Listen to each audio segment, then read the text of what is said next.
അപ്പോൾ ഞാൻ ഇന്നൊരു വൈതളങ്ങ ഉണ്ടാക്കുന്ന വീഡിയോ ആയിട്ടാണ് വന്നിട്ടുള്ളത്. പെട്ടെന്ന് റെഡിയാക്കി എടുക്കാൻ പറ്റുന്ന ഒരു വീഡിയോയാണിത്. അപ്പോൾ ഈ ഷോർട്സ് ഇടാൻ കാരണം തന്നെ എൻ്റെ മോനാണ് കേട്ടോ. അപ്പോൾ എല്ലാ ആൺകുട്ടികളും ഒറ്റക്കായിട്ട് നിൽക്കണവർക്കും വീട്ടിലുള്ള പെണ്ണുങ്ങൾക്കൊക്കെ പെട്ടെന്ന് റെഡിയാക്കാൻ പറ്റുന്ന ഒരു കൂട്ടാനാണ്. അപ്പോൾ ഇത് നല്ല ടേസ്റ്റുമാണ്. അപ്പോൾ ഇതൊന്ന് കണ്ടു നോക്കിയിട്ട് ഉണ്ടാക്കണത് എങ്ങനെയെന്ന്. അപ്പോൾ ചെത്തി ഒക്കെ ശരിയാക്കി വന്നപ്പോൾ നമ്മൾ ഒരേ മോഡലിലൊന്നും ആവാൻ പറ്റിയില്ല. കുറേ പീക്കളുള്ളോടൊക്കെ ഉണ്ടായപ്പോൾ ചെത്തി മുറിച്ച് അത് കളയേണ്ടി വന്നു.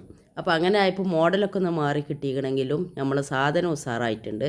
അപ്പോൾ അത് കഴുകിക്കാണ്ട് ഇതാ 2 വട്ടം കഴുകി എടുത്തിട്ടുണ്ട്. അതിൻ്റെ ശേഷം ഉപ്പും പച്ചമുളകും ഇട്ടുകാണ്ട് തുള്ളി വെളിച്ചെണ്ണ കൂടി ചേർത്ത് മൂടി വെച്ച് വേവിച്ചെടുക്കുകയാണ്. ഇടയ്ക്കിടയ്ക്കൊക്കെ ഒന്ന് മൂടി വെച്ചിട്ട് ഇളക്കി കൊടുക്കണം കേട്ടോ. അപ്പോൾ അതിൻ്റെ കളറൊക്കെ അതാ ഒന്ന് മാറി വന്നിട്ടുണ്ട്. ആ സമയത്ത് വല്യുള്ളി ഇട്ട് കൊടുക്കുക. നിങ്ങൾക്ക് തോന വേണമെങ്കിൽ തോന ഇട്ട് കൊടുത്തോളി, കുറച്ചാണെങ്കിൽ കുറച്ചിട്ട് കൊടുത്തോളി. അപ്പോൾ ഇതും കൂടി ഒന്ന് റെഡി ആയി കഴിഞ്ഞാൽ വൈതളങ്ങ സൂപ്പറായിട്ട് കിട്ടിയിട്ടുണ്ട് കേട്ടോ. അത്രയേ ഉള്ളൂ.